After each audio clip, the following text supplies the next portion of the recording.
देखिए victims, etc., Hindustan में that तो it सरकार को actually तो इतना increased the दबाव है courage कि of अब the टेररिस्ट terrorists. They जो कहते हैं believe जो that हो जाए। there's so much pressure on the तो government. मुझे they're बराबर definitely याद going to है give कि in to our भारत के demands. And I TV remember वालों ने very well that the खुद ने एक television मीटिंग की media had a meeting at the और time, आत्मनिरीक्षण किया था and कि they हमने कितनी decided गलतियां to make a हमने इन गलतियों को self-assessment कैसे of सुधारना all the और mistakes मुझे they वो एक had अच्छा made and initiative how they could लेकिन actually धीरे-धीरे मैं correct देख रहा हूँ them. ये चीजें And हट I गई हैं thought that क्योंकि was a good कंपटीशन है initiative, but that और sort of ऐसी thing doesn't कंपटीशन happen में anymore. There's a lot of जल्दी न्यूज़ competition देना now. They गर्मा-गर्म want news to देना give news जरा out very quickly. They want तीखे तमतमते sort news of देना sensational ये news. एक कंपटीशन का युग So हो there's गया a sort है of a तो era वहाँ of क्या सुधार होगा कि नहीं होगा competition. So कहना I कठिन है don't know whether this really going to reform social itself or media ने not. एम्पावरमेंट Social के लिए एक बहुत बड़ी media ताकत दी has given a very आज big strength for कोई भी खबर कोई भी व्यक्ति empowerment. पहुंचा सकता है तो एक Today, प्रकार any से person can put a democracy message का out एक बहुत there. Powerful So it is a instrument very social media के powerful रूप में मैं देख instrument रहा हूँ of लेकिन दुर्भाग्य से democracy. But organised way unfortunately, में नेगेटिव चीजों को there is प्रसारित in करने an का प्रयास हो रहा है organized way negative अच्छा है कि propaganda कुछ is मीडिया being ने done. It daily is good 15 minute that 20 minute आधा every घंटा media फेक न्यूज़ को today उजागर is करने के कार्यक्रम शुरू trying to किए highlight fake धीरे news. They're धीरे spending 10-15 minutes a regular day media social highlighting media fake news. So every fake day news से क्या-क्या नुकसान हो रहा है उस पर social अगर media बल and देंगे regular media, if तो they मैं continue to समझता हूँ focus स्थिति on सुधरेगी fake news, I दूसरा think there will be an forward improvement करने in की the जो फैशन है situation. And the मुझे लगता है secondly, this टेक्नोलॉजी के fashion लिए of कोई सॉल्यूशन forwarding लाना messages, पड़ेगा I think technology कि needs जिसमें to कोई न्यूज़ find आता है a solution तो that वेरिफिकेशन whereby की कोई there संभावना is बने some तब possibility of जाकर के हम verifying रोक पाते हैं news लेकिन before मैं we खुद सोशल मीडिया पे forward बहुत it. But एक्टिव हूँ I am बहुत myself सालों से very एक्टिव हूँ active on social और media for मैंने मुझे many उसके years, बेनिफिट भी मिले and हैं I have had benefits मैं as देख रहा well हूँ from कि it. दूर सुदूर But गांव I में कोई can see that छोटी भी if घटना a small incident that takes मुझे place in social a media से पता faraway चलती village, है I come to तो know मैं from गवर्नमेंट को social तुरंत media एक्शन में about लाता it, हूँ and I can very quickly मुझे trigger बयान देने की जरूरत नहीं action. पड़ती I लेकिन मैं don't एक्शन need में to तो गुड make a गवर्नेंस के statement. I can लिए start action. जो But नीचे से for good governance, इन्फॉर्मेशन आनी the चाहिए information that उसके we लिए get सोशल मीडिया एक from बहुत the बड़ी local ताकत level, social media और is मैं मानता हूँ extremely useful for अगर that. And sensitive I governments believe हो that if governments are good governance का sensitive, मोटो हो if they have a तो motto of इन्फॉर्मेशन के good लिए सोशल governance, मीडिया एक बेस्ट then टूल for है information, social media can be और an उसी excellent प्रकार tool. से And जैसे the मेरे same यहाँ way, बाढ़ आई if we had a तो मैंने flood, सोशल for मीडिया के example, through in our when I was in country, when Gujarat, I was in मेरे Gujarat, यहाँ एक नदी है there was a मही river. नदी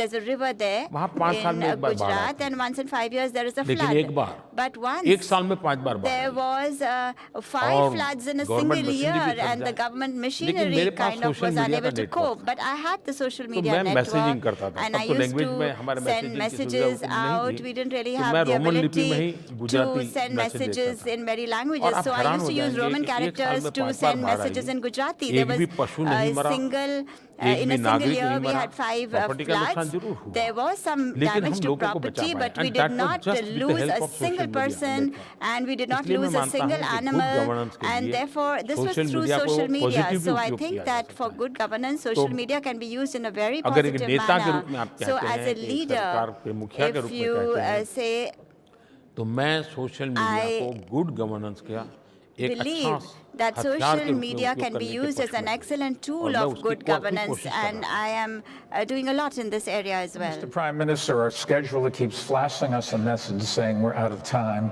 but I wanted to thank you for generously giving us your time. American-Indian relations, I hope, will continue to improve. You've just been reelected. Use your time in office wisely. We need a strong India. And I wanted to thank you on behalf of the American people for all of the people of Indian extraction who've come here and changed our business and culture and technology. We have a great relationship and we want to make that better. So thank you very much. मैं आपका बहुत आभारी हूँ मुझे आपके बीच आने का मौका मिला लेकिन मैं फिर से आपसे आग्रह कर रहा हूँ अब हिंदुस्तान आपका इंतजार कर रहा है हिंदुस्तान ही आपके लिए एक डेस्टिनेशन है तो मैं चाहूँगा कि ब्लूमबर्ग के माध्यम से आप भारत में आइए मैं भारत में आपके स्वागत के लिए तैयार हूँ धन्यवाद Thank you, everyone. Thank you.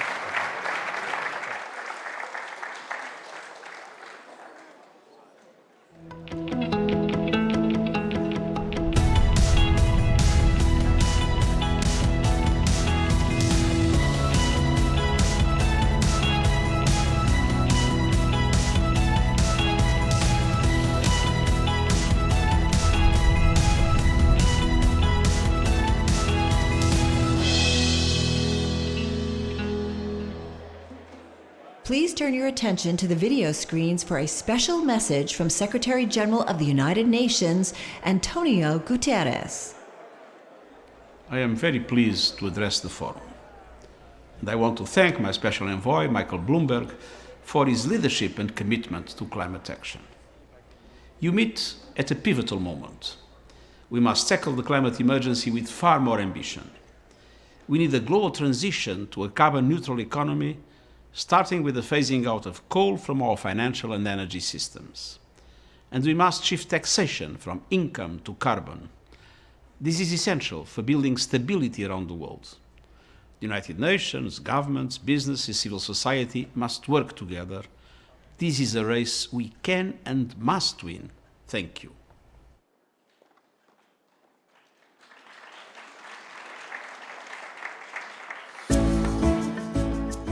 Please welcome Chairman of the Board of Directors of AXA Group, Dennis DeVerne, Executive Managing Director and Chief Information Officer of the Government Pension Investment Fund, Hiro Mizuno, Chairman and Chief Executive Officer of the Goldman Sachs Group, Incorporated, David Solomon, and our moderator, Governor of the Bank of England, Mark Carney.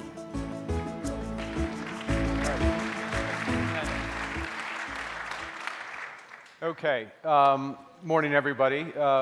We just heard from the Secretary General, call for action, emphasis on time. We only have 20 minutes, so we'll go straight into it. We have the world's largest pension fund, the world's leading insurer, and the world's leading investment bank. So we have a variety of perspectives across the capital markets. And I'll go straight to you, Hiro. How are you adjusting your portfolio towards a sub 2 degree world? Sure. GPF manages 1.6 trillion US dollar worth of Japanese government pension funds. And we have a very well diversified portfolio with more than 6,000 company stocks and the bonds issued by 3,000 issuers. So that portfolio is really representing where the world capital market is heading to. And recently we did the TCFD compliant analysis of our portfolio, and unfortunately it was diagnosed that our portfolio is heading to a 3.5 degree plus world. So that's actually kind of evidencing where the world is heading.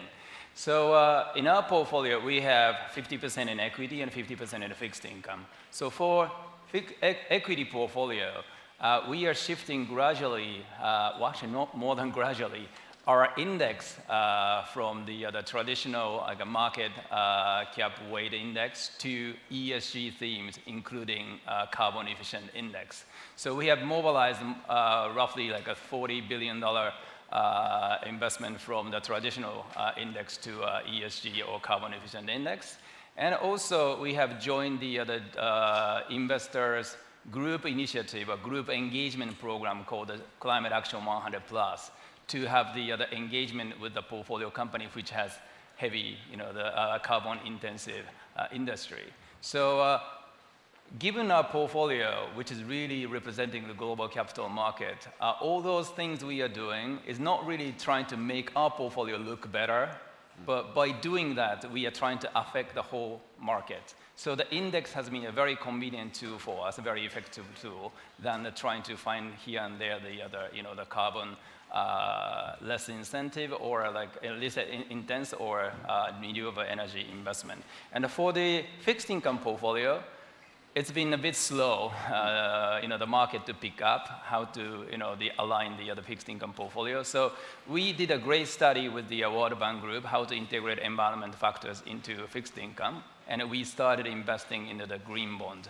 And that's the way we approach our portfolio. But still, we require much, the quicker shift of the market to achieve Paris Agreement. Okay, we'll come back towards the end on what else is required. So 3.5 degrees.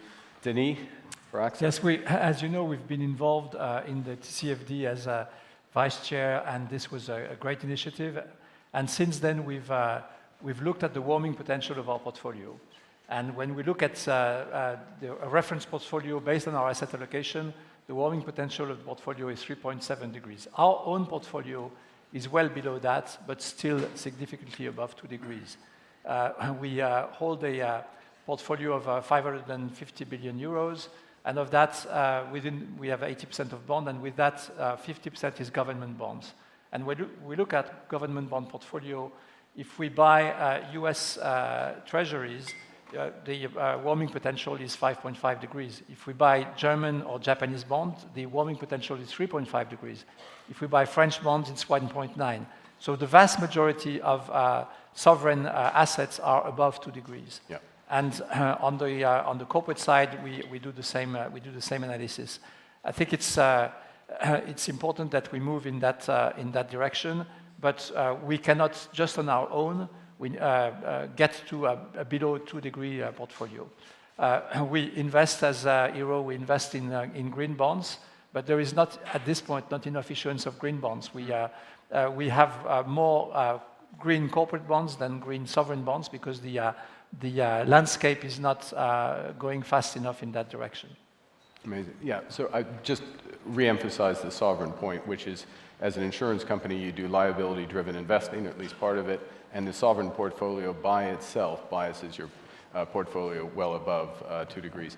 David, maybe shifting from longer-term perspectives, core of the global capital markets, you're seeing all the flows. What are some of the most, how much is this part of the conversation, conversations you're having with investors, with CEOs, and what are some of the more interesting ideas or important ideas that you see coming? Sure, and I'd say the conversation has amped up materially, over the course of the last year or two, and I'd say there's no place that I go where, with either CEOs, with investors, with market participants, this is not a significant conversation. The volume's different in different places. I'd say particularly when you're over in Europe, you can just feel the groundswell of really popular sentiment that the urgency of this is elevated. I think here in the US, it depends where you are in terms of the level of engagement, but it's up everywhere and there's a lot of focus on it.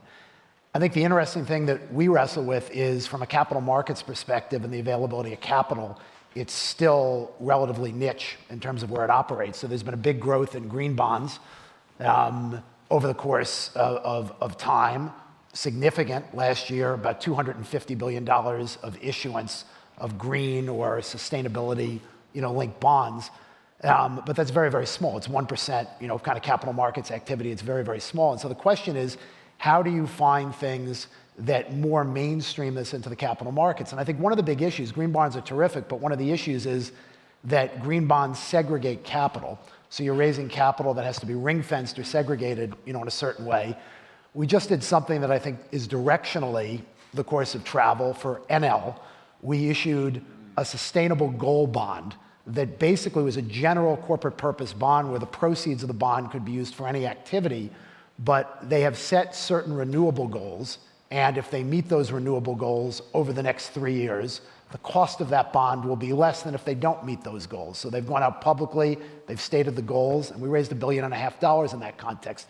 So to me, that's just a representative example of a more mainstream capital markets transaction that allows a broader acceptance of the capital markets as a tool for this over time. Yeah, and the crucial point, which is moving from sort of exclusion or deep green and towards momentum and tilt, if you will, because that's how you get to mainstream.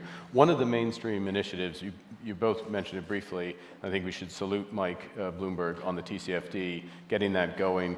Hero, I'll go to you quickly. Just perspective on this. There's been a huge, there's 120 trillion of assets that want TCFD compliant disclosure. How about the supply of that disclosure and the quality and the usefulness? Because there's been a big shift in Japan. Sure. I mean, the last year, there was a big, the take-up among Japanese corporates to use a TCFD as a framework to disclose their climate-related risk, as well as their strategy for the future. And the good thing and a positive thing about a TCFD disclosure is, I know you want to make it a compulsory, which actually they have a very, very significant impact, which we wish. But even at the moment, being as a voluntary disclosure framework, it gives the chance for the corporate who are under huge pressure from the investor to discuss on the long-term strategy. So we have been encouraging Japanese corporations to disclose more and more TCFD while it's still voluntary, because the margin of error is much higher, so they can test, And then we are actually now urging our asset manager, our fund manager to utilize those information because the stress, frustration has been among the corporations. Even when they disclose those information, they don't feel like that information being used in their engagement with the investors. So I think we have to just create a demand from both sides. Demand from the corporate to give to have the opportunity to discuss on the more long-term issues, and for the investor to use it for the analysis. So GPF really hold our asset manager accountable to use those information when it's disclosed. Denis, AXA was one of the founding members of this. You use it, your perspective? So there has been a lot of work going on with specialized agencies that are helping us measure the warming potential of our portfolio. There is not yet a commonly accepted standard, but we are moving towards that, and there is extremely good work going on there. The main rating agencies are buying the firms that have specialized in this area, and there is, as you said, pressure from the investor community on the firms to disclose better and better information. So I believe we are gradually getting there in terms of TCFD becoming a de facto standard, even if it is not yet compulsory. And we have, in most cases, we have the relevant information that is required to do that. And we have also, on the other side, under probably your inspiration, Mark, the pressure from the regulators who are starting to stress test our balance sheet using the same type of analysis, what happens in a 2-degree world, 3-degree world, and so on. So I think the financial world is moving, I would say, much faster than the sovereign world, in my view. Yeah. And this is 2 points there, if I abuse my position as moderator. One is possibility of being compulsory, mandatory in the next few years in Europe, including in the UK. It's something being seriously considered, so getting involved and shaping it. And then secondly, the stress testing. I mean, David, I suspect that if we asked to stress test Goldman today about in a sub 2-degree world, given all your exposures, would you have enough information to actually answer that question, given your exposures to your underlying clients? We're working at it, but the answer is we're working at it. And I think this gets to the directional point as to how you more mainstream this. The more there's a clear policy framework and a direction with respect to that policy framework, the more you'll get a reaction and a response to it from the markets. You mean policy framework? You mean government climate policy framework, yes, right? Absolutely. Yeah, there's a crucial point. So we're time short, so I want to finish on the UK is going to be in charge of what's called COP26, which is the process, the climate policy process, global climate policy process next year, along with Italy. And then the following year, UK is G7 chair and Italy is G20 chair.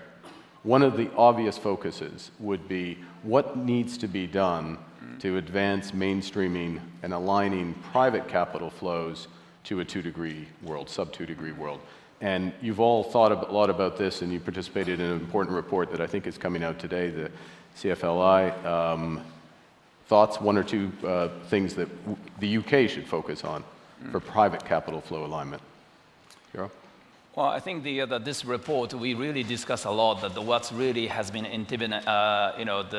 prevent the private capital flow into sustainable the investment. And we listed up several the issues, but we're not going to, I'm not going to expect all of those will be solved at the COP or overnight. So what we think to do is that we put we show investors' demand to policymakers. We need to have clearer policy framework, but at the same time, I think that the investors should take advantage of a lack of clear policy at the moment to make a better return for the investors. So we need to do both things, pushing the policymaker to create the clearer framework to increase the predictability of our investment, but professional investors should take advantage of it at the moment, which we really don't see very often these days.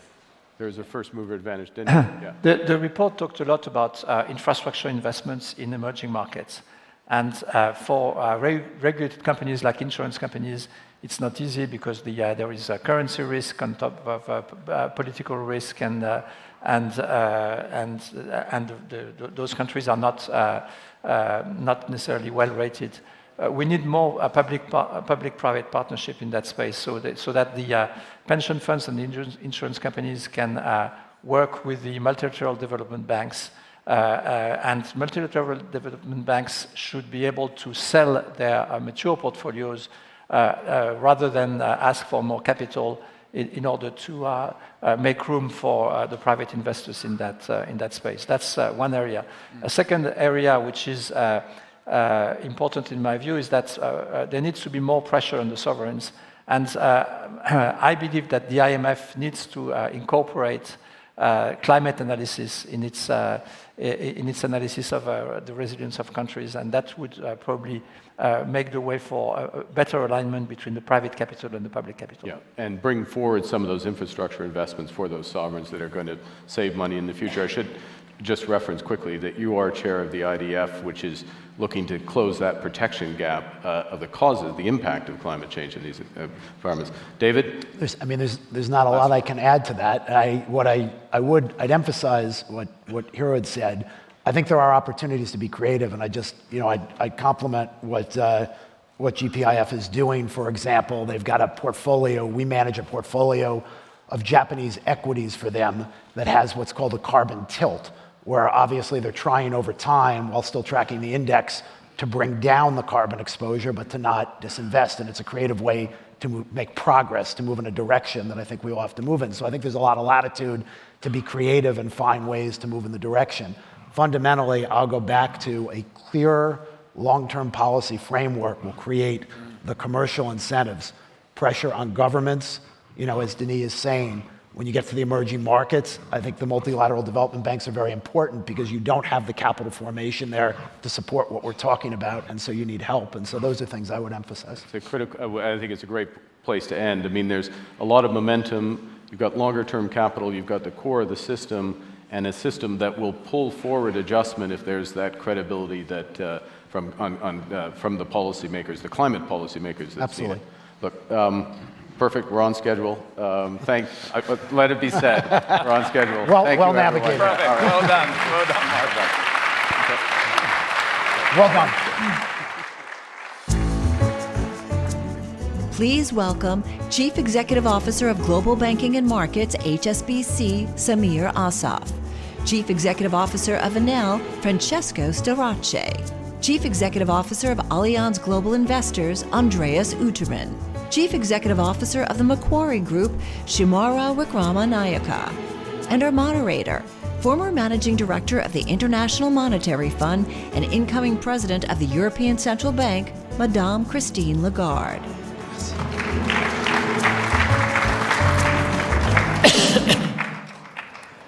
So good morning to all of you, and I'm delighted to moderate a panel which has a relative level of parity about us, which is always good.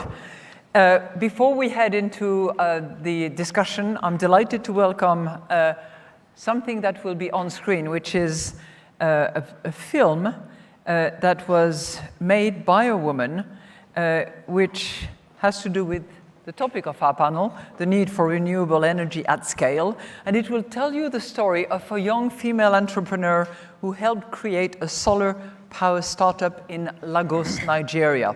And that real story by one person helps us indicate that committing to a sustainable future is something that can actually be achieved. So no further ado, film is on, let's watch it. It's about 2 minutes, not taken from our 20 minutes.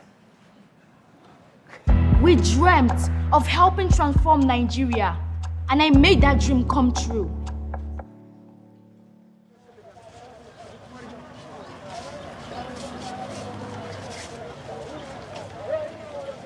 I'm Anuada Solom, COO of RenSource. We build solar hybrid micro-utilities that provide energy to businesses and everyday people so they don't have to use diesel generators. You know the kind of kid who actually loves doing homework? That's me. In Lagos, when there's a power outage, we say we don't have light, and we don't have light daily. How do you do your homework when the lights keep going off? Nigeria is oil rich, but Nigerians are energy poor. One day, I want to manage a company of my own, a company with vision. And that company is RentSource. Our goal is to solve this country's power problem. The entire country runs on millions of diesel generators. With so little power, we can't effectively run our hospitals, factories, homes. RentSource is changing that.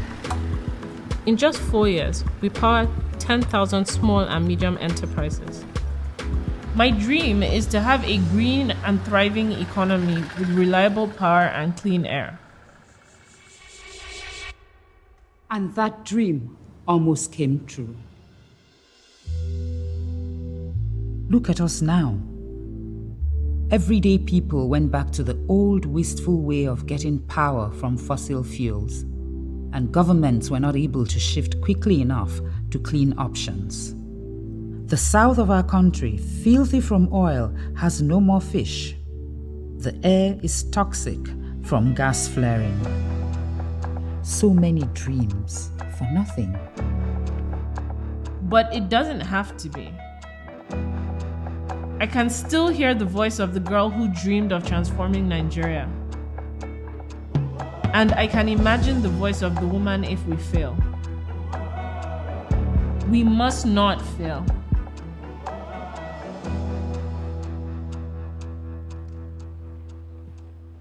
Wow.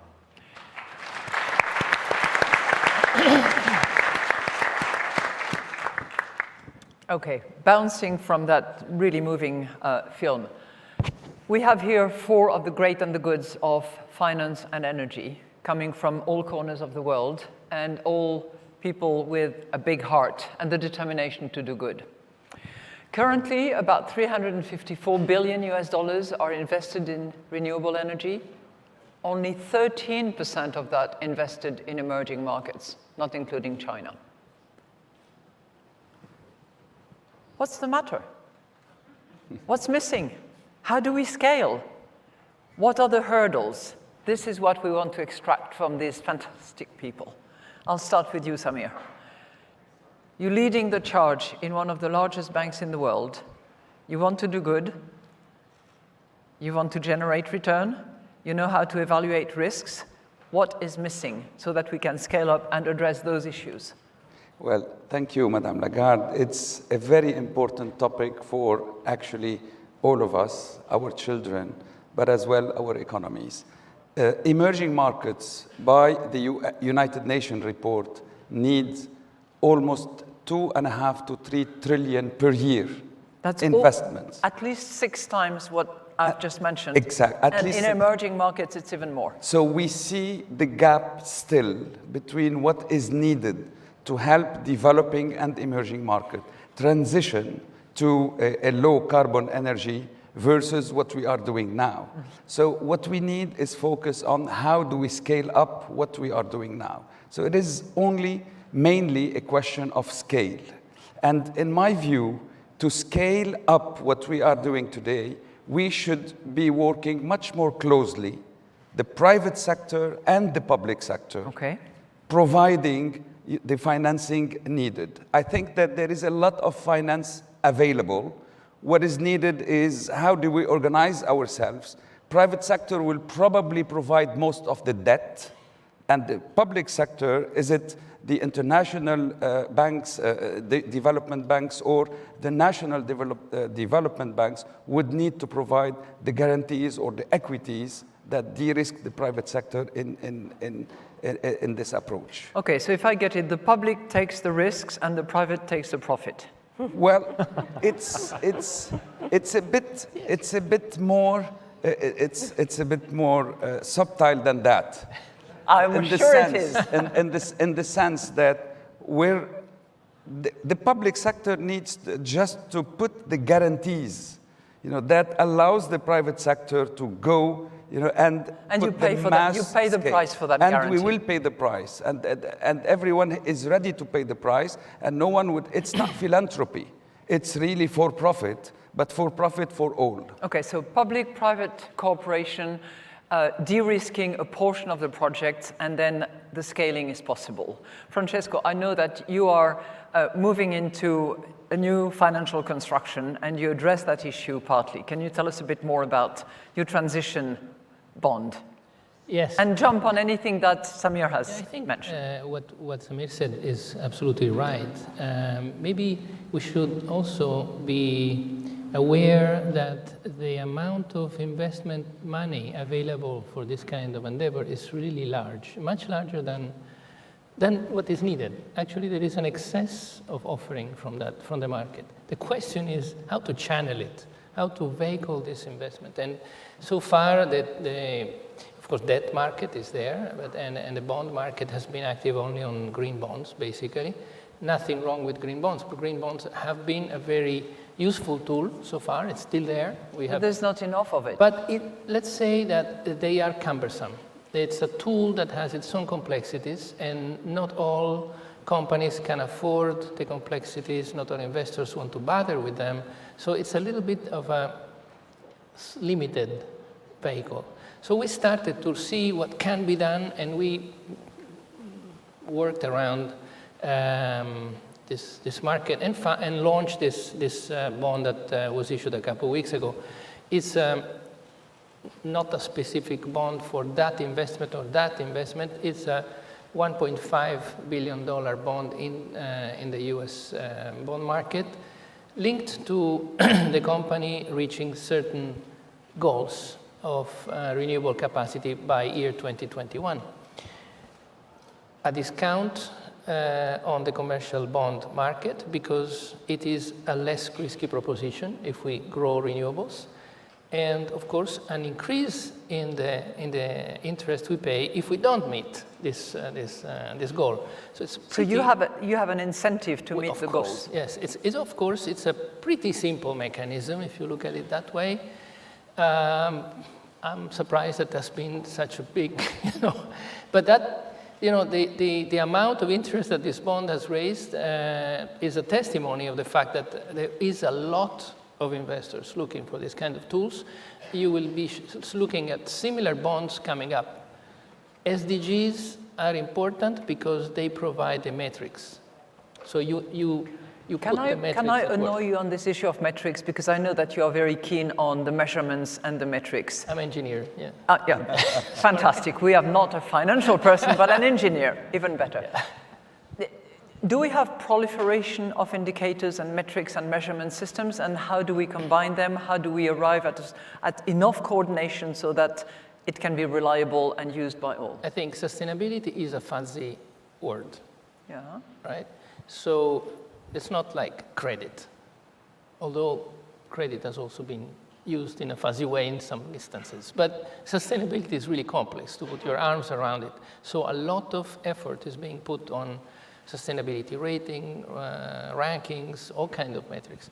I think it's going to go away. There will be a consensus on a few clear metrics over the years. So we need to wait for markets to How long really will that converge. take? I think it will take something in the range of 5 years. Will it require cooperation? It will require a lot of cooperation and Between a lot of who and convergence between the investors, the companies, and the rating agencies, because at the end, someone needs to be there to manage this whole process. So it's a big opportunity in business for rating agencies because it's a complete new environment. But while this happens, we need something. So as you have hybrid cars waiting for electric cars, then we have this kind of sustainability-linked bonds while the system converges to a more holistic approach. And this is, I think, the new movement. By the way, I think structuring SDG-linked bonds, the thinking will converge.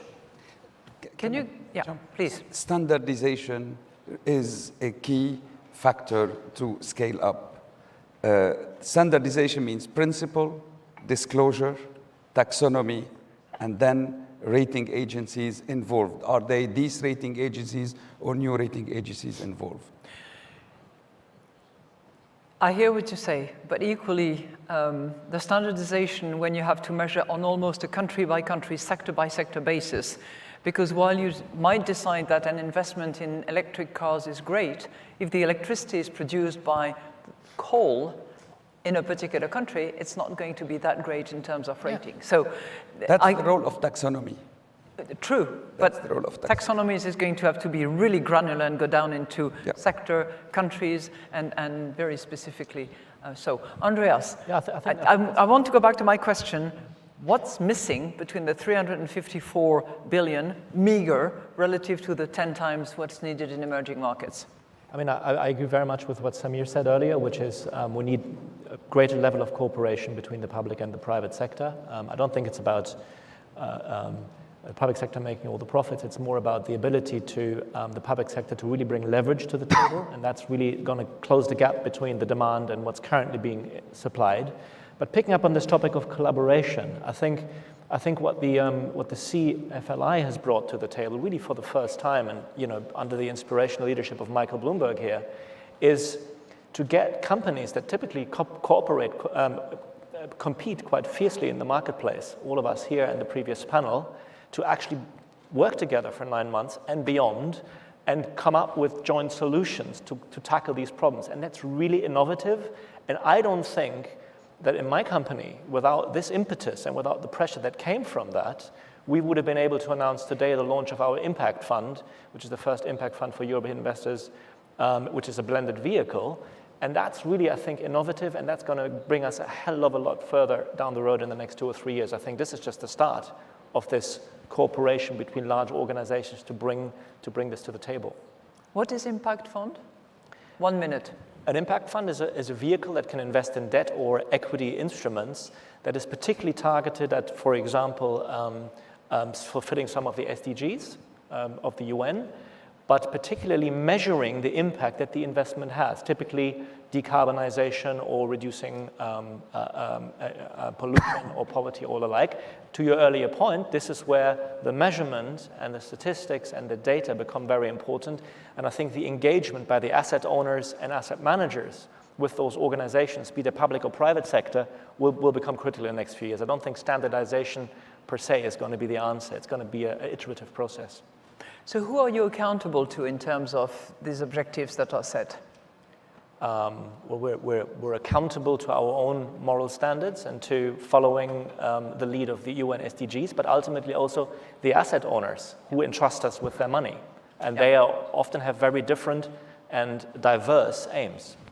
And you see a shift in them in terms of direction of investment and... We talked about it earlier in the back. I think it's about 100% of our clients now feel that this is a very, very important topic. Fascinating. Look, I think we've got to be realistic about the fact that when you talk about 3 trillion and a 10 times increase, this is a massive step we need to take. So we've come a long way to get to 300 billion a year. But to get this investment increased, and particularly in emerging markets, there's a lot of challenges we face. As the last panel was discussing, I think there's 300 trillion of savings in the world and about 80 trillion of it professionally managed. It has a bias towards going to the lower risk and more moderate return investment opportunities, especially in this sort of world where capital protection is important to them. And I think the point you made is an important one, that we mustn't forget that stakeholder whose money is invested. These are pensioners, mums and dads trying to provide for their retirement, and we have to balance that with the other stakeholder being the community that actually needs this capital and expertise. And in connecting those two and creating de-risked opportunities to deliver what's needed, a lot of expertise is needed, a lot of patience is needed. So I agree with the last panel that measurement and transparency is super important so that the investors can see and the intermediaries can see what's being delivered and be accountable. But I also agree with Samir's point that public-private partnerships are very important, because in de-risking the investments in the emerging markets, and to your point, it has to happen not just country by country, but project by project, where structures are created to build this project pipeline where we de-risk. Now, places like Brazil, South Africa, India are developing reverse auction mechanisms that help the private money come in. The public money is taking first loss. The concessional finance organizations like the Green Climate Fund are helping. But what we're also trying to do is create structures where the private market can come in. So more and more now, corporates are stepping up with PPAs and off-takes because the cost of solar has come down 90%, the cost of wind has come down, and new build solar and wind are very competitive. In fact, more competitive than fossil fuel solutions, plus the corporates are bringing in their sustainability objectives. So to the extent we can bring corporate off-takes that are particularly US dollar denominated, it's helping bring private capital to these projects without necessarily the public sector involvement because, you know, the currency risks are less, etc. So I think there's a lot to be done brick by brick, but all these solutions our panel are talking about. Francesca, I'm going to give you the floor one more second, but to give you time to think about it, I'm going to ask you, number one, if carbon pricing would actually be a financial incentive that would work in the various schemes that you consider. And second, you know, I'm Mrs. Nobody for a month in my life, and I might soon be a central bank governor, and I would ask you, because I've asked you what you can do, and I'm going to ask you what a central bank governor can actually do to participate in that process. But you have the floor for 1 second. I just wanted to add that at the end of the day, it is all about a risk that we're talking about. When we invest in emerging countries, OECD area, developing countries. It's all about the risk profile of the single project. And of course, as we see the unfolding of the energy transition, the risk that we're looking at is that as OECD countries get heavily into the renewable energy transition, they are the fiercest competitor on capital markets with emerging countries because their risk profile is lower. And we know them, and we know the system year on year. Since we started investing in renewables, every single year, the US market, with the Obama administration and Trump administration, no change in that, has always overshoot the expectations we had the previous year. Because the risk return is so much more favorable. It's a very efficient, easy market. So I think really the concern is not that the capitals are not there, but where do they go? You know, where are they selectively going? And I think it's important that what Samir said, you know, the de-risking of emerging market is a critical point if we want to rebalance this trend. So it's under the combined pressure of the de-risking that is allowed by the authorities and the strength of the asset managers who are themselves, I guess, pushed by the investors and by you and me, that eventually things will change. Let's hope so. Now, I want to go back to my questions. The carbon pricing, would that be a help or not? There's no good carbon pricing around. The average is about $2 per ton of carbon emission, which is way too low. If we had been at the right price back in 2015, the emission would have reduced by 28%. The number of deaths by pollution would have reduced by 45%. We haven't done it. Would that help financially? It will force definitely the outcome, but we will have to be very careful of what would be the impact on emerging and developing markets. Because the topic here is not to force emerging and developing markets to grow less. We want to continue supporting them growing even more, but transitioning to the low carbon. So I think that pricing is important, but more important than that is to provide to the emerging market and to the developing countries, you know, the right financial solutions, and in a massive way. The second thing you've asked about central banks. Two things for central banks. First, you are reserve managers, so you own assets as well, and you can help actually participating and investing in more green assets, even though it can be government bonds or so on and so forth. But this should be an invested asset class in central banks. Secondly, the stress test within the financial community are very important because it would create awareness on what's the risk for holding, you know, all these assets that may be stranded in the future, and the impact on prudential. So revised risk-weighted methods and inclusion in the stress testing. Positively and negatively. Yeah.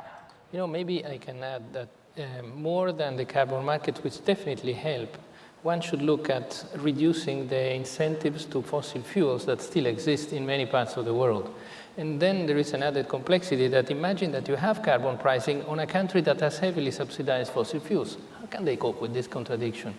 So I think first and foremost, we should remove, which is not easy because it's a politically sensitive argument, the incentives to fossil fuels where they exist. Yeah. And then on a level playing field, you can talk about carbon pricing. Otherwise, you get into these crazy situations where you can subsidize the use of a fuel and then carbon tax the result, which is like, I mean, people would not understand that at all. This is ever so true, yes. because, speaking for the IMF, numbers haven't changed much. No. And if you look at the latest cost of subsidizing fossil fuel energy, if you include the direct and the indirect cost, we're still talking about $5.2 trillion. And it's wasted. Which is huge. Yeah. Yeah, and that's only half. That's only one side of the coin, because I think carbon pricing is right, reducing subsidies is right, but there are a whole host of other externalities that exist that we know about that need to be taxed, because externalities today are not properly priced. But if you price carbon properly, then part of the externalities would be Yeah, it needs to be a combination of both. Yeah. Okay. So because I'm not your supervisor, you have no advice for me. I take it. I was also going to mention, we've been talking a lot about the energy sector, but, it's only a quarter of where the world emissions come from. So there are a lot of harder to abate sectors as well that in emerging markets need attention, agriculture, transportation. And again, those of us in the private sector have a big role to play in terms of solutions, precision farming, technologies, et cetera, to bring to emerging markets. So for us particularly, we manage about 11 million hectares of farmland, and we are trying to bring solutions to investors of products like energy efficiency agriculture funds that are going to focus on reducing emissions. But I think we all have a role to play in bringing all those sorts of solutions as well. But as I said, we've been working on this commission to six-fold increase financing. In addition to that, there's expertise required, there's structuring done, there's market movements, products that we have to develop. So a lot of work. We all have a role to play. We could not finish on a better note. With that, please give a big round of applause to our speakers.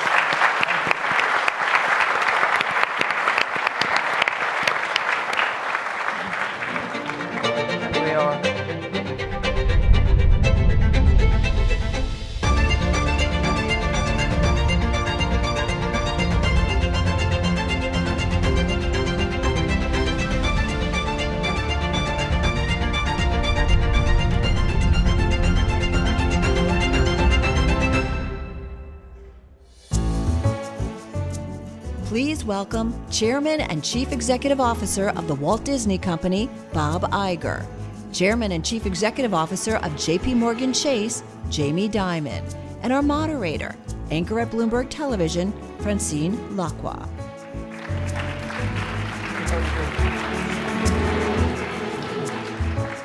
Gentlemen, thank you. So let's go straight to it. We have a lot to talk about, not that much time. So I love that we're at a global business forum, but actually I'm speaking to two gentlemen that were both born in New York City, and you've risen to the top of your game in your various industries. What is the one thing that has made your success? Bob Iger. Hard work. I've loved what I do throughout my career, 45 years, and that's enabled me to just apply myself and work hard. Okay, the second one. A lot of people work hard. Great mentors. I've had some fantastic teachers along the way. If you want me to add a third, luck. Just great luck. Jamie Dimon? Yeah, I would add, he's done a great job, and I'd add that. I've always told you, I've learned a lot by watching other people too, how they deal with things and issues. But absolutely hard work, try to be disciplined, and not always done that, and then luck. I mean, I think there's a big element that I don't care what you do in life, but you got to navigate it, and things happen in ways you don't expect. Okay, but what does it mean being a leader in 2019, and how has that changed in the last 10 years? Well, I think being a leader today is probably different because the world is changing much faster. Technology clearly is increasing the speed of change, no matter what direction you look. Far more disruption than ever before, and I think it requires a patience, it requires guts, more ability to take risks, and an ability to make decisions without having all the answers, because the answers are harder to get at given the speed of change. Is it more difficult to navigate because of the changing political system? I think there's certain things that don't change. I mean, discipline, detail, analytics, facts, stuff like that. personal relationships, trusting people, earning trust every day, those are the same. The speed is unbelievable. Yeah. And the thing about the speed, which may be true in your business too, is you can organize, you have to organize around it differently. So that agile technology means agile management. So you can have little teams that can do stuff that used to take hundreds of people to do, 6 people can do it, and your competitors are moving that much faster. And the second, I think, is the global political complexity of corporate roles and how you do that. So dealing with being a productive part of the collaborative discussion with government to get things done that are good for countries. Okay, what advice would you give, and what advice would you take from politicians? Well, I seek advice from politicians when it comes to regulation in various countries around the world, get advice about government relations and knowledge that they may have of government officials in countries we're doing business. But most politicians that you deal with have never been in business. And so seeking business advice from politicians is not something I typically do. I respect their opinion on things. Certainly, they help us enter markets. But it's pretty limited to that. Jamie? Policy is complicated, and collaboration is necessary, and that the road to hell is paved with good intentions. So you see a lot of policies that are supposed to lift up the people of the country, and they drag them down. And so I give you a million examples of that. So I think a really good politician should figure out the policy, figure out what can be achieved in the political environment, and then get it done, as opposed to going with the wind and thinking oversimplistic things are actually going to work. You know, countries, you've seen countries around the world that are doing great for their people. You see countries around the world that are doing terrible. And the terrible is always in the name of good. Always. Just listen to the politicians out there. So do the right policy and move on. If you don't get reelected, so be it. How often do you get asked if you want to run for president or run for public office? Pretty often. And your answer has always been no. Not now? No, my answer hasn't always been no, but my answer is no now. I considered it at one point. I discussed it with my wife. She had a funny line. She said, "You can run for any office that you'd like, just not with this wife. In other words, find someone else." Thought that was somewhat discouraging. How many times have you been asked? People ask, and I think that I see people ask all the time, hundreds of different people, so I don't think someone should be flattered by the fact that people ask. I'm not going to. I love what I do. I think we can make a huge productive contribution around the world just from the platform I have. Is that because you feel like you can make a bigger difference as chief executive? Or is it because you're not made for public office? I think it's the best I can do. I mean, the best I can do is to do my job really well, and that does lift up people around the world. If I can finance economies and cities and states and participate, and I love it, and then I'll do something else one day.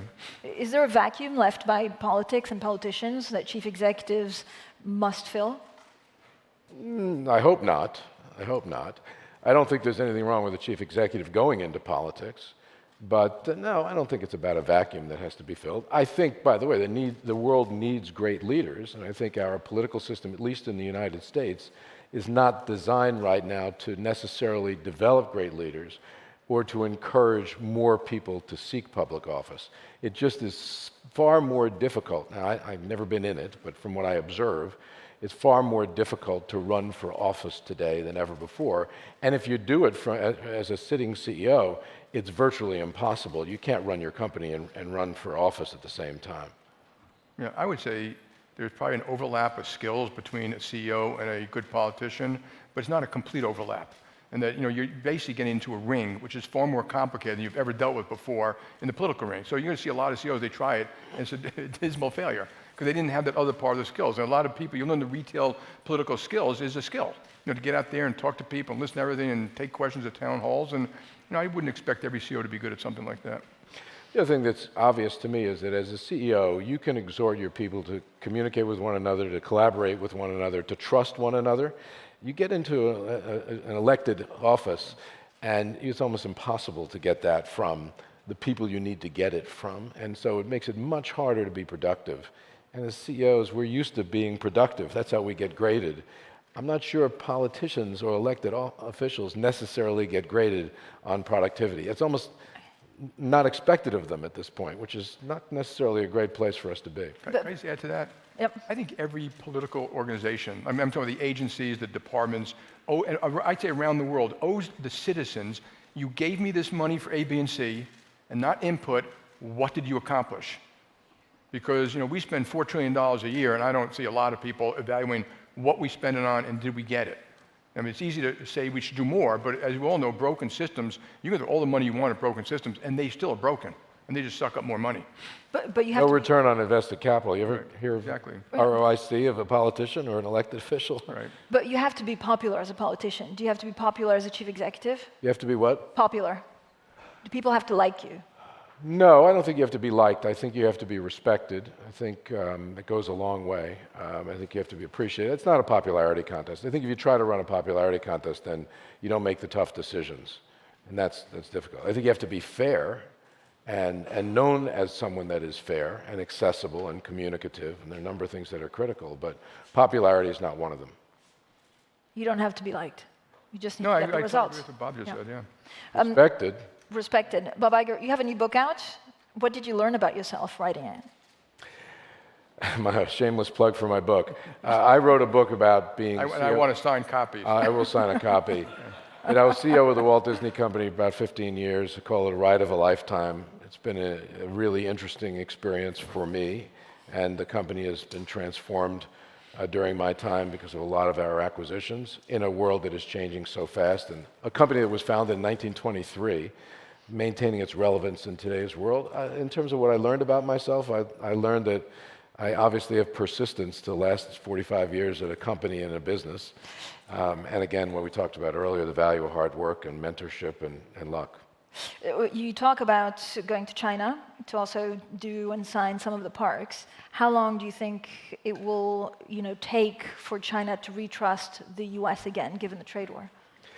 Well, we look at China in perhaps a different way. Look, there are clearly issues that have to get dealt with, trade-related issues, serious trade-related issues. I actually look at China, though, as more of a glass half full, at least for our company. It was a market that was relatively inaccessible to us for a long time. It's now the second largest movie market in the world for us. And we built a huge theme park in Shanghai with significant government support, including infrastructure, roads, mass transportation, trains, waste removal, power station, all basically at their expense. They welcomed us there and let us build Shanghai Disneyland. So we have a good relationship with the government of China and local governments in China, and our access has actually increased over time. Should there be a level playing field in certain circumstances? Absolutely. Are there other issues that have to get dealt with? Intellectual property protection being one, cybersecurity another, of course. But I generally, at least as the CEO of the Walt Disney Company, look at China quite favorably. How much do you worry about the trade war impacting the world economy? Yeah, well, it is. So I agree with Bob. The trade issue is serious. It has to be dealt with. The method could have been different, whether the tariffs work, but a lot of people say it's the only thing you can try. So it's serious. But I think there should be a little more, people should look at China a little bit differently. And I say this out of respect. They don't have enough food, water, and energy. Their neighbors are really complicated, including the Koreas, Japan, Indonesia, Vietnam, Pakistan, Afghanistan, India, and Russia. Okay, they have 500 million people living in poverty. They got a GDP per person of 10,000. America has all the food, water, and energy we need. We have wonderful neighbors in Mexico and Canada. We've got the gifts that were given to us by the founding fathers called freedom of speech, freedom of religion, which led to the most innovative schools and universities and companies. And even if we do a crappy job running this country for the next 30 years, our GDP per person will be 3 times theirs 30 years from now. And I'm just pointing out to people that, and we have a common interest, right? We have common interest in growth, peace, nuclear deproliferation, anti-terrorism. So, it could be worked out. But it's environment. Environment. And, we should try to be friendly and understand their problems, and they should take trade more serious than they have. But so what is a trade war actually about? Is it world supremacy? Is it something else? No, it's trade. It's fair trade. They entered the WTO 17 years ago, and they could have, should have done more things. You've heard all the IP, subsidies, state-owned enterprises, domination industries. It just get fair. Fair, and fair means kind of reciprocal. Trade has never been reciprocal, but closer to reciprocal in a way that's good for everybody. And I hope we get there. I don't expect it to happen before the elections, to tell you the truth, but I hope after that we have a fair trade deal. You have one of the most successful companies in the world, one of the most known companies in the world. How are all countries different? Do they expect different things from their leaders and from their employers? Well, I look at it more from a cultural perspective. Because of technology, in many respects, the borders have broken down, and that technology enables us to tell our stories, to bring our intellectual property globally with much more ease than ever before. but it can be misleading. The world is not homogenous. It's not a one-culture world. There's a lot of interest in local culture and respect for local culture. So as we look at the world, no two countries really are the same culturally. Even though our stories tend to be universal in nature, we have to be extremely careful when we bring our global stories into markets that we do so with a degree of respect and a degree of relevance and care about local culture. And 5 years ago, you launched Advancing Cities, which is a program that helped, for example, in Chicago, Washington, and Paris. Why did you do that? Yeah, so a lot of the companies do a lot of work to help the communities, and we saw it started with Detroit. We saw Detroit was an accident waiting to happen for 20 years. 2 former mayors went to jail. The population went from 2 million to 700,000. And we basically had a great mayor, Mayor Duggan, who was exceptional. We said, and we're one of the biggest banks there. So, and it was started by one of our predecessor banks, the National Bank of Detroit, started by General Motors. And we said, we want to go help. How can we uniquely, what can we do? We don't have all of your cultural type of things, but skills, entrepreneur of color funds, affordable housing, infrastructure investing, helping not-for-profits, collaboration, and it works. I mean, if you go to Detroit today, you'd be shocked.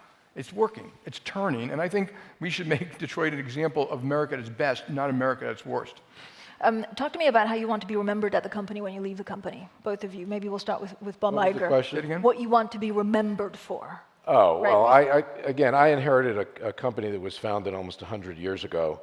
And if you look back at the history of companies, and you look at the companies that existed in the 1920s when Disney was founded, and how many of them are still globally relevant today, there are not many.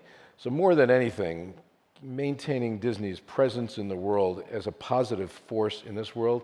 So when you think of the world today, I believe that the importance of art and entertainment and basically manufacturing fun, enabling people to hear stories and watch stories has never been more important. So Disney's position in the world as a relevant company, as an important company, 100 years after its founding, that's what I'd like to be known for. When I first became CEO of Bank One years ago, former CEO came to see me and said, "You've got to make a mark, have a legacy, have something that people remember." I always say to myself, if a CEO does that, sell the stock. These are large, complex companies that operate in 100 countries around the world with technology and people and reputation risk and all these various things. I just want to do the same thing. I want to take what I got, hand it off to someone else better than where they found it, and hopefully they're going to take it. 1799, by the way, is predecessor companies of ours, and just make it better and leave it a healthy, vibrant institution that people say the SOB did a kind of a good job while I was here. But do you worry about the bank of Amazon or the bank of Google? Of course, but you're always going to have competition, and so we compete aggressively, but I expect that to happen one day somewhere from around the world, and we look at that around the world. The Chinese banks are now bigger than we are. Not in terms of market cap, but in terms of balance sheet and stuff like that. You're going to have very aggressive companies trying to compete in our business. And my job is to make sure I leave it healthier than I found it. So I also learned that Jamie Dimon, many years ago, pitched a movie, a film, to Bob Iger. And it didn't go so great, so we're going to give him a second chance. It was, no, let's not. It was very gutsy of him. When you're in the movie business and the head of a bank comes in with a movie idea, I mean, you show respect, but you don't take it very seriously. He owed us a lot of money, but... So I was very direct with him. I said, that's just a bad idea. You're a great banker, but... He graded it. He listened to me. I gave him like a 1-minute pitch, and he said, it's a C. By the way, can you imagine if I came in and gave him any ideas about how to run his bank? Exactly. Are we doing a movie guy doing that? Are we doing an elevator pitch? We have 30 seconds left. We should swap jobs for a while and see what happens. It was about marriage. It was a marriage counseling thing, something like that, right? It was about a woman who couldn't pick men very well, so she'd have a board of directors of women who would be testing men for her and picking her husband. Okay. There might be some other movie. There might be some other movie executives in the room that would be glad to consider and Bette Midler. Idea. I said Bette Midler should be part of the cast, and that woman in Veep. I feel like we have a collaboration. Gentlemen, thank you so much. Thank you. Thank you. Thank you. Thank you. Please welcome Prime Minister of New Zealand, the Right Honourable Jacinda Ardern, European Commissioner for Trade, Cecilia Malmström, Chief Executive Officer of Citigroup, Michael Corbett, Chief Executive Officer of Credit Suisse, Tidjane Thiam, and our moderator, Editor-in-Chief of The Economist, Zanny Minton-Beddoes. Good morning, everybody. We are going to talk in this panel about where trade and the climate intersect. And freer trade and a greener climate are, I think, two enormously important goals. One is a tried and tested route to prosperity. Addressing climate change is the greatest challenge of our time. They're both also areas where multilateralism has been the key forward, and multilateralism is not in great shape right now. And they're also, I think, areas where many people, particularly some of the people protesting out on the streets today, think these two are in tension. There is an increasing view that freer trade is not good for the climate. And so I wanted to kind of start with that and talk a bit about whether that's true, and if it isn't, how we make sure that freer trade is good for the climate and how we can have a win-win. So Prime Minister, I wanted to start with you just with the very simple question. Is freer trade good for the climate? Very simple question with a complex answer. It should be. But one of the issues we have, of course, is, as you point out, have we built the social license? Do people genuinely believe that free trade is delivering the outcomes that we need? And so I think if we start with building social license as a starting point, then we start to rethink the way that we're using our tools. And so it's as simple as bringing alignment between the environmental goals, indeed expectations we should have upon ourselves, with actually our trade tools and our trade devices. And we're not doing that at present. So let's start with our free trade agreements. We have the ability when we negotiate, be it multilateral or bilateral agreements, to make sure that we are embedding environmental principles within them that are in keeping with our stated aspirations and goals. Secondly, let's use the WTO to remove the distortions that currently exist, and fossil fuel subsidies to the tune of $500 billion is an obvious example, and yet for 10 years we have been trying to remove those. And thirdly, let's incentivize. Why don't we create specific trade tools that say, well, between ourselves, we will eliminate tariffs on goods and services that will address climate issues. So solar panels, wind turbines, LED lights, and actually New Zealand is advocating for that. We'll be making an announcement today about that very kind of trade instrument alongside like-minded countries. So the answer is yes, but we haven't developed that and delivered that fully. So yes, it can be. It can be, we just have work to do. Commissioner Malmström, you have, as Trade Commissioner of the EU, really pushed this in your trade deals, and particularly, I think, in the Mercosur trade deal, which has just been finalized, but yet at the same time, that is a trade deal that has become incredibly politically unpopular because there is a view that this is sort of accelerating the burning down of the rainforest. So can you talk a bit about how you think you can incorporate in climate change goals in trade agreements? Well, I agree very much with the Prime Minister that if trade is well done, it can be something that supports a sustainable development. We are in the European Union embedding in all our trade agreements strong chapters on sustainable development based on international conventions on labor and on human rights, but also on environment. We are reflecting international conventions on endangered species, illegal logging, and references in the last ones to the Paris Agreement, making them binding, saying that what we all agreed upon in the Paris Agreement, the commitments that everybody has made, and they're quite specific, are reflecting in a binding way in our trade agreements. And that is a way to keep countries engaged, and also because a trade agreement is part of a bigger cooperation partnership, we can also cooperate in research, in innovation, etc., to make it happen.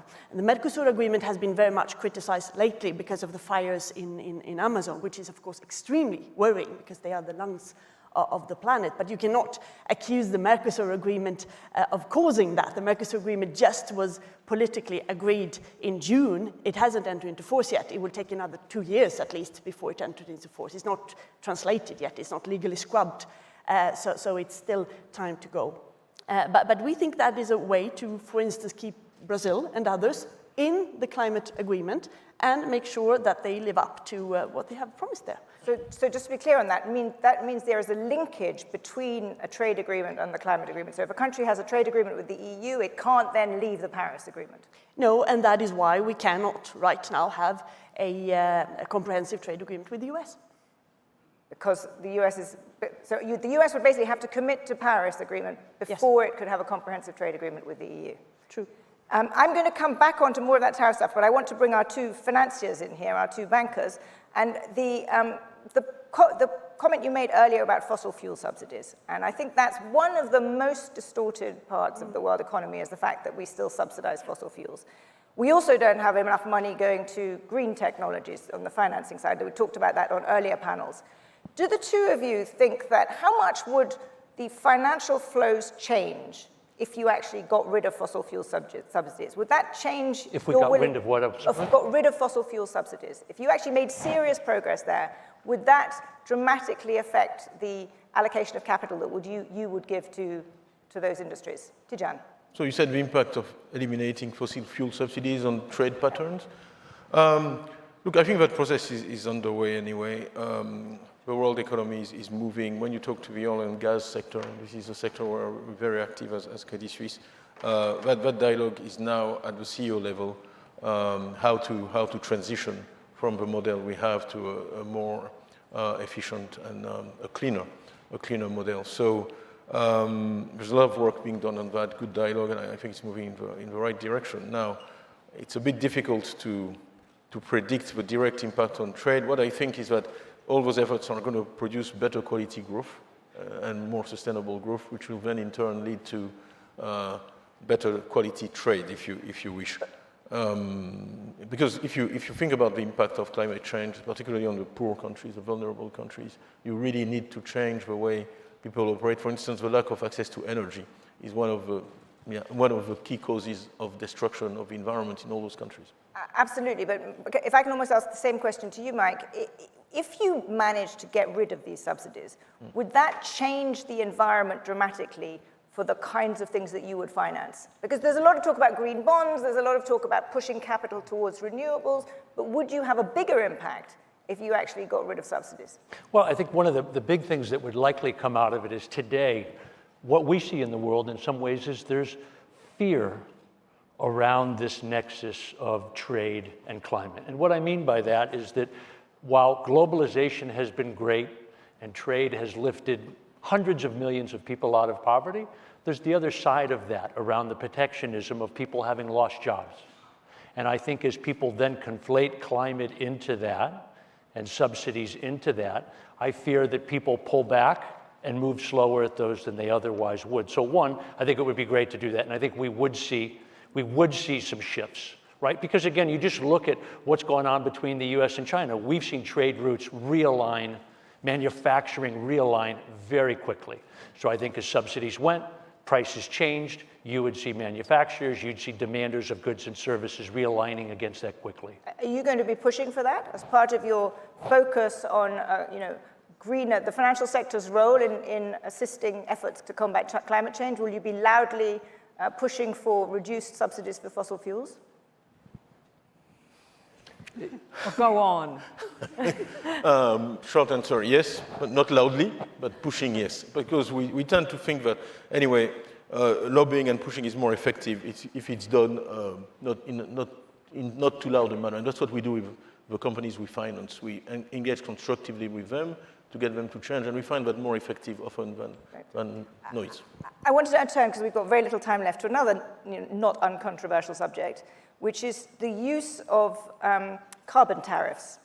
Because we're in a world now where people seem to think it's okay to slap tariffs on everything. So the European Union, I know, is with the new president of the European Commission, climate is very high on the agenda.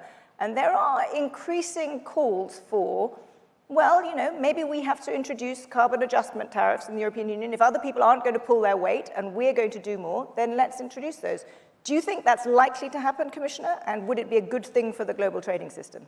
it would certainly be a good thing to do so. And the more countries who's involved in this, the better, of course. So we would seek to broadly cooperate. Exactly how to do it is, of course, still not clear. The new incoming president of the European Commission, Mrs. Ursula von der Leyen, has been very clear that she wants to do this. And I know that there are lots of good brains all over the European Union working on trying to find ways to do it that is not discriminatory and that really serves its purpose. Maybe you can start lightly with a few sectors and then build from that. But exactly how to do it, I think we still need some talks. I know there are discussions in other countries as well, New Zealand, I think, and Canada, and within the OECD there are discussions. So if we can do a broad initiative there, I think it would be really, really good for the climate. But probably you have to start a little bit sooner. Prime Minister, what's your view, both of the likelihood and also the politics? I mean, the WTO is already under huge strain. Yeah. If you suddenly have the Europeans saying we're going to introduce carbon tariffs. Well, it has to be in compliance with WTO rules, of course. Yeah. Otherwise, it's not. Would the US not just leave? Yeah, and I think, you know, you've already raised the complexity with taking that as an option. There'd be definitional issues, there'd be issues around how it was constructed and maintained. I think actually, if we're looking for speed, which is ultimately what we need in this climate crisis, then let's use some of the tools we already have. If we were all using some domestic and appropriate form of carbon pricing, including, for instance, in New Zealand, we have an emissions trading scheme. If we were all adopting an approach like that, then we would be, I think, removing some of the disparity that exists between us. And this is a huge issue domestically. How do I convince different industries in New Zealand that it's important for us to have a comprehensive emissions trading scheme and carbon pricing if they look at their international competitors and see that that's not applying elsewhere? So that is a mechanism that already exists that we should have an expectation is being applied domestically. And on the flip side, tools and devices like, for instance, removing tariffs to incentivize the trade of goods and services that are basically good for the planet and green technology is another way that we can enhance the trade and production of those technologies. Do any of you have any expectation that this can happen at a multilateral level?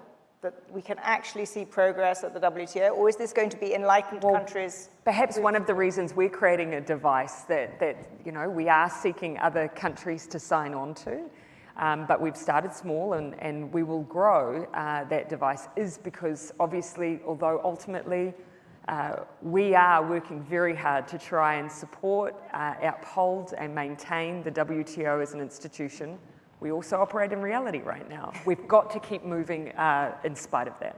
Those two are not necessarily easy to do in tandem. Mike, you wanted to jump in. Yeah, I think we've seen in the numbers that have been talked about this week and before that we probably need to take more radical action than that. I'm a big believer in a combination of the stick and the carrot. And I think in many ways, it's the carrot that's got the ability to get us there. We have got to start thinking outside the box and incentivizing people. So I don't just like having the stick, because I think the stick leads to a rationality of behavior. Fine, I can do that. I'll pay for that. I'll factor that in. My economics will cover that. We need to change the paradigm, and we've got to incentivize people to innovate so that we really bend the curve. Absolutely, and that's extremely important, but who is the we in this? I mean, we have two members, extremely esteemed members of the private sector, two government representatives. Is this a public-private partnership? Is it the public sector? Is it the private sector? Because yes. Both. Okay, well, let's put some pressure on that. It's all of it. It's got to be.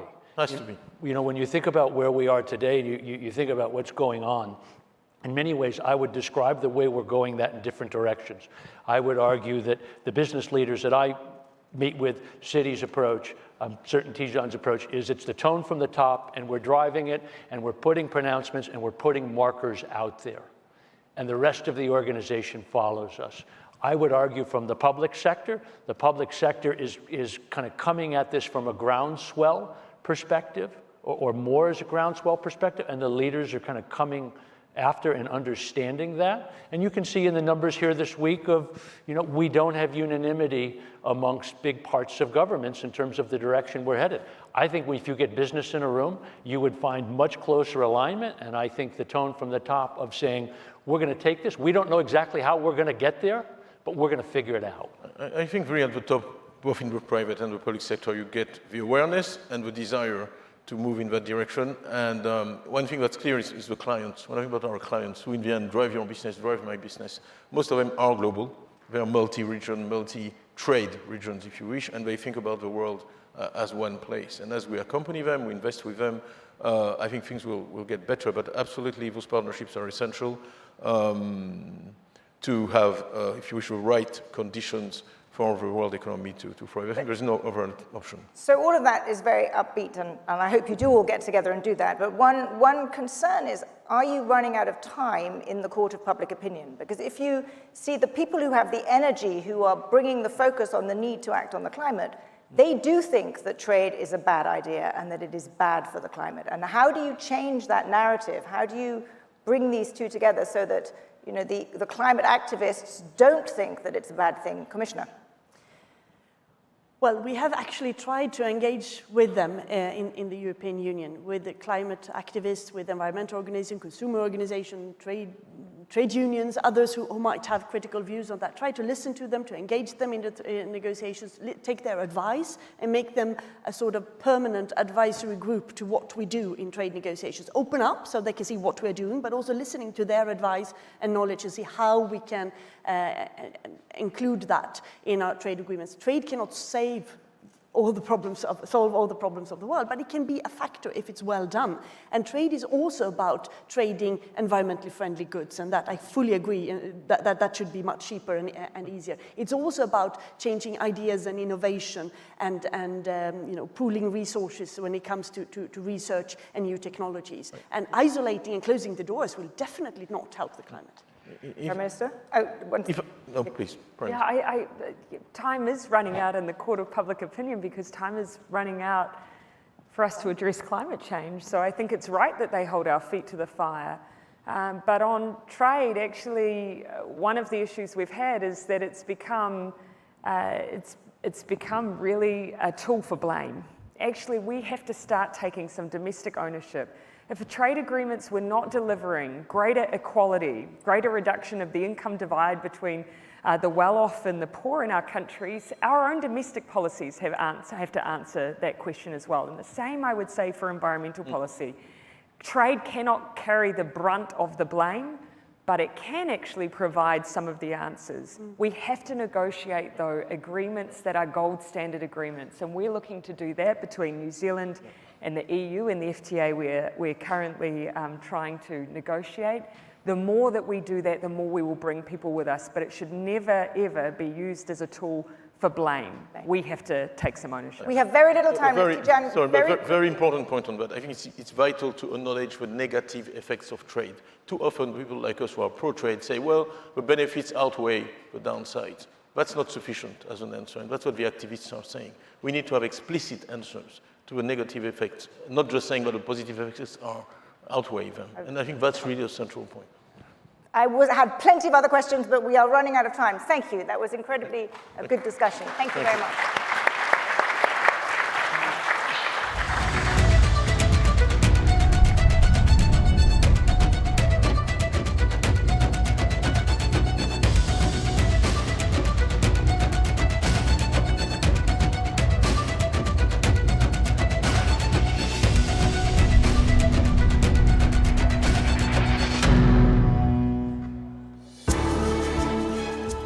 Please welcome Special Representative on Climate Change Affairs of China, His Excellency, Minister Xie Zhanhua, Chairman of the Paulson Institute and former U.S. Secretary of the Treasury, Honorable Secretary Hank Paulson, and co-founder and co-executive chairman of the Carlyle Group and host of the David Rubenstein Show Peer-to-Peer Conversations, David Rubenstein.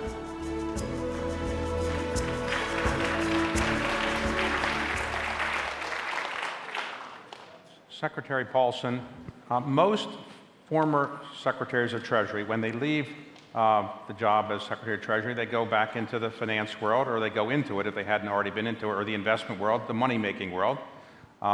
You have chosen not to do that. You've chosen to go into the nonprofit world, particularly in terms of environmental protection. Why are you not in the investment world, and why are you so committed to global climate change issues and environmental protection? Well, David, first of all, I look at climate change as a huge economic issue.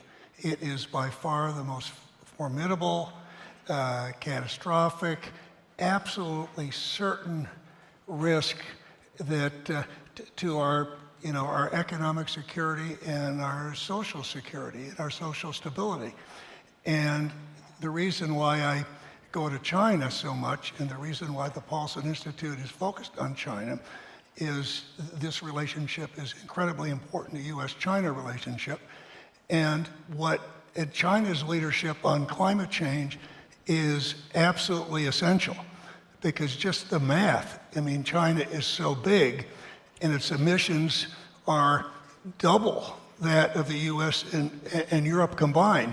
So if China doesn't succeed, we've got very little chance of of really mitigating these long-term risks. Okay, so making money is less important to you than global climate change, I assume. Of course. And you've been to China in your life more than 150 times? Yes. Okay, and have you learned Mandarin yet? Nope. Not I'm yet. a slow learner. Okay. So let me ask you a question. You've been involved in climate change issues for 30 years, is that right?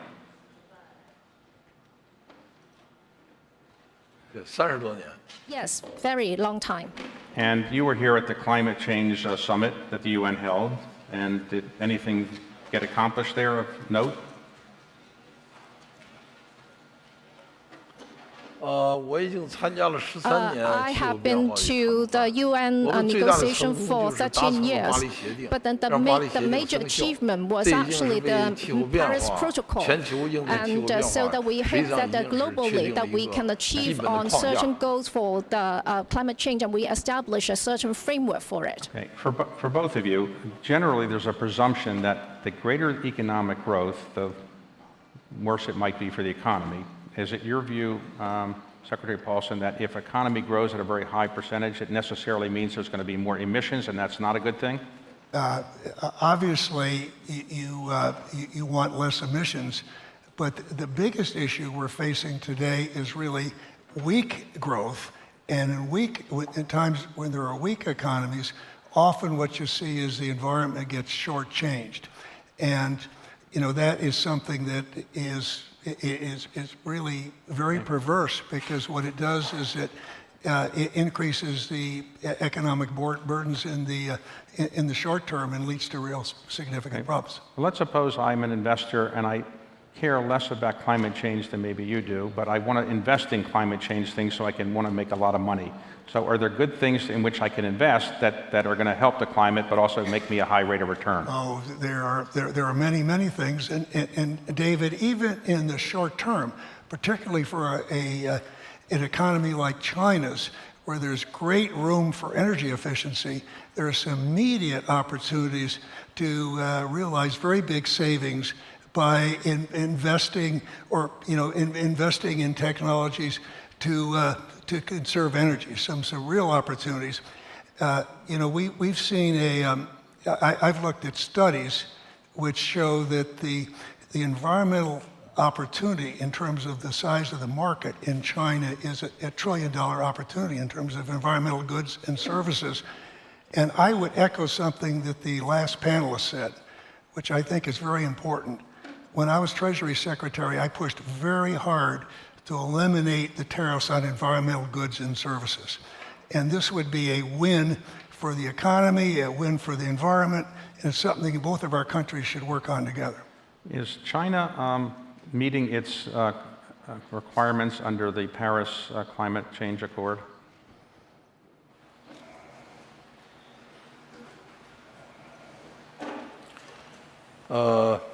In fact, I think that climate change and economic change, I think that we cannot deal with that to achieve the Paris Protocol with the traditional technology. We need to have innovation, a lot of innovation, so that we can achieve the goal, and also that to improve the people's livelihood in China. So I can give you a number in China.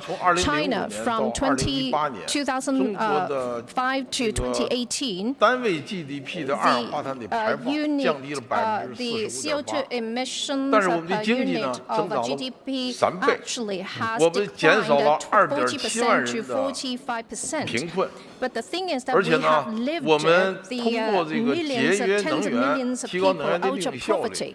我 And 们 then 减少 also 了能 that 耗 we have 这个已经是 we have 28亿 reduced 吨 the 而且 energy 呢我们 consumption 减少了 of 二氧化碳 the 的排放53亿吨 这个 million 增加了这个 tons. 3000年产值3000多万的年产值3万的节能环保产业，增加了3000多万人的就 We 业。 have also that increased a lot of GTB, so it is a very wonderful achievement.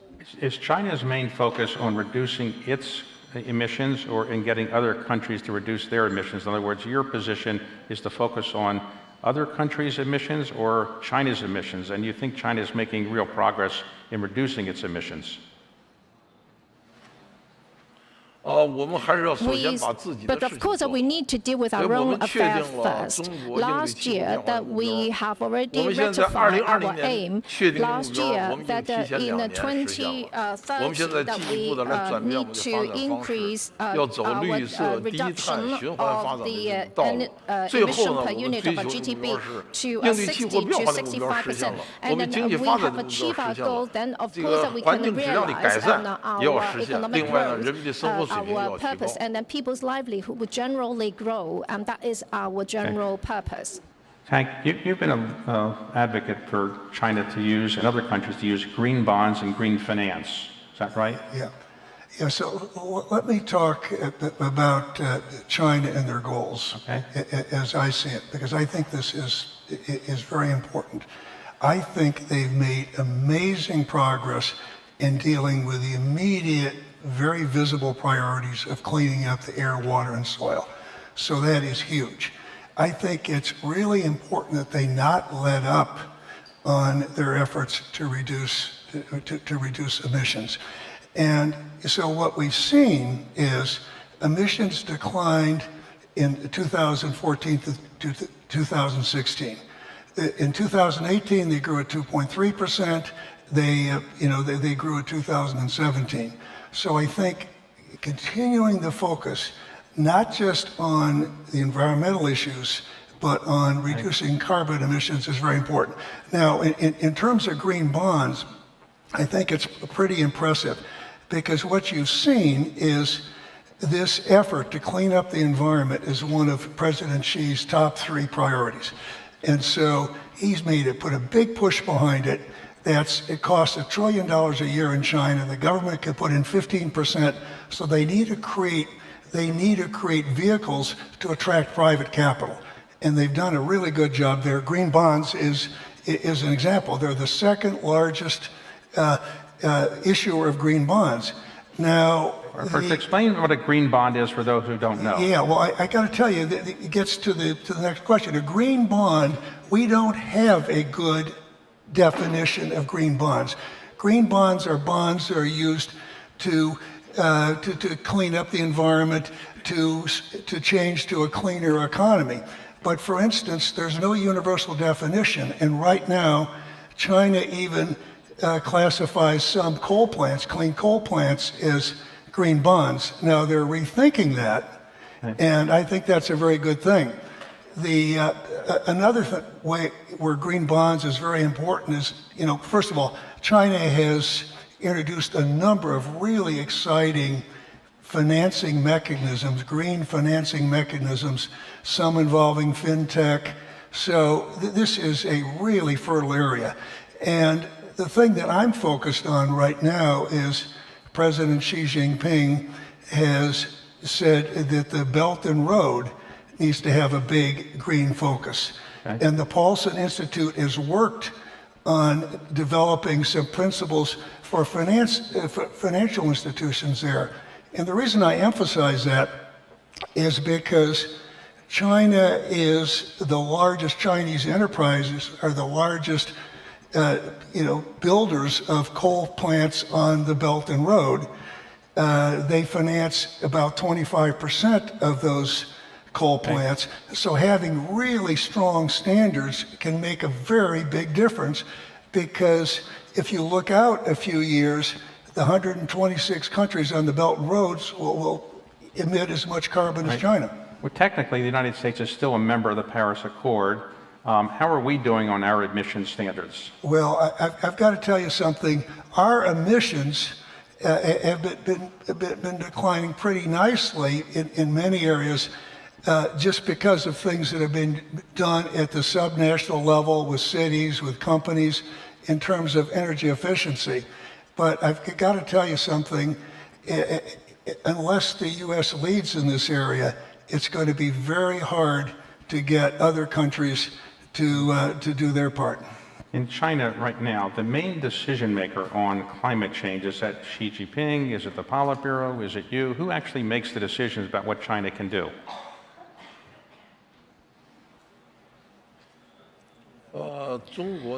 In China, it's because climate change. We have established two task forces, and then our chairman was the chairman of these two committees, and then also that we have many members, and in these two committees, we have a decision-making mechanism, and then we have decided in 2030 aim for our climate change. We need to estimate that need to invest the 4.2 trillion of RMB to actually, and then we can increase and 69 million. We have 6,900 employment opportunities, and so that with this aim, a lot of the entrepreneurs will know where the opportunities lie, and so that they can invest in achieve to this goal. It is important to have such a goal. 相配套的经济政策，比如说税收啊、价格呀、财政啊、金融啊这方面的政策必须要有，要明确我鼓励什么、限制什么、禁止什么。所以现在刚才鲍尔森先生讲了，中国的绿色金融，我们现在大体上已经有了8万亿人民币的这个绿色债券来绿色金融来支持应对气候变化的行动。 Wouldn't it be easier just to let Hank Paulson decide what China's emissions policy should be? Wouldn't he be better than anybody else you have? No? All right. I think we're out of time, but thank you both for a very interesting conversation. Thank you. Thank you. Thank you. Thank you. Thank you.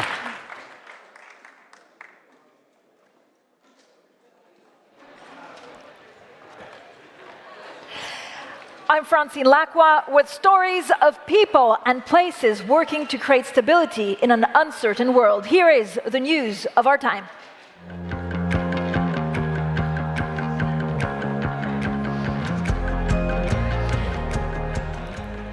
It's morning in New York City at the 2019 Bloomberg Global Business Forum. Leaders of government, business, and philanthropy have gathered to discuss and solve today's complex challenges. And while we're here, it's afternoon in the Sahara Desert, where Morocco is trailblazing the future of renewable solar energy. Mustafa, can you tell us more? The whole solar complex Noor Warzazat is saving 1 million tons of dioxide of carbon annually. By doing so, Morocco is contributing in the reduction of the greenhouse gas and saving the environment. Thank you. Meanwhile, while we're here, strategically placed herds of goats are helping prevent devastating wildfires in Portugal by eating dry grasses and forest underbrush. And at the same moment, an organization is revolutionizing the way we reduce food waste just by using a social media app. Ellis, can you actually introduce yourself? My name is Ellis and I'm the Market Growth Manager at Olio. I'm in Stockholm, Sweden, and today I'm collecting unsold food from Fotografiska Cafe to share with the local community via the Olio app to avoid food waste. Fantastic. And while we're here, kitchens preparing for the dinner rush in Dubai are using a brand new trash can which uses AI to identify and reuse food scraps, shifting the way restaurants handle food waste. And under the Indonesian moon, a new way to produce biofuel is actually buzzing at Biteback. Moshab, can you explain what Biteback does? Yeah. Biteback is an insect biorefining company. We are aiming to reduce our dependency towards palm oil by creating a nutrient-dense, more sustainable alternative made of edible insects. Well done, Mushab. And while we're here, in the dark of night, organizations like the Wilderness Society of Australia are protecting habitat to save endangered animals. And as the sun rises in San Francisco, a startup is creating quality building blocks for sustainable supply chains. Miranda, what's happening where you are? I'm here at the Bioselection Lab. Here at this location, we're developing a chemical innovation to turn unrecyclable plastics into valuable chemicals and novel materials for advanced manufacturing. Thank you, Miranda. And while we're here, AMP Robotics in Colorado is employing the latest in robotics to bring new levels of efficiency, sorting recyclable trash, and a research vessel in Peru is working to establish internationally recognized reserves for ocean wildlife. Hello, Hector. Where are you this morning? We are sitting on board the research vessel Carrasco.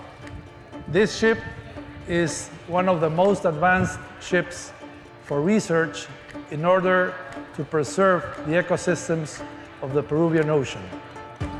Spectacular work, Hector.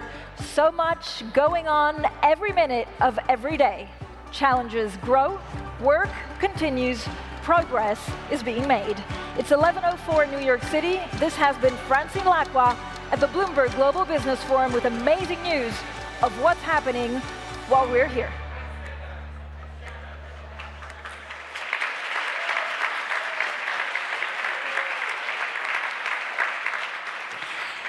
And that concludes our program. Thank you all for coming, and you may now proceed to your breakout sessions. Thank you.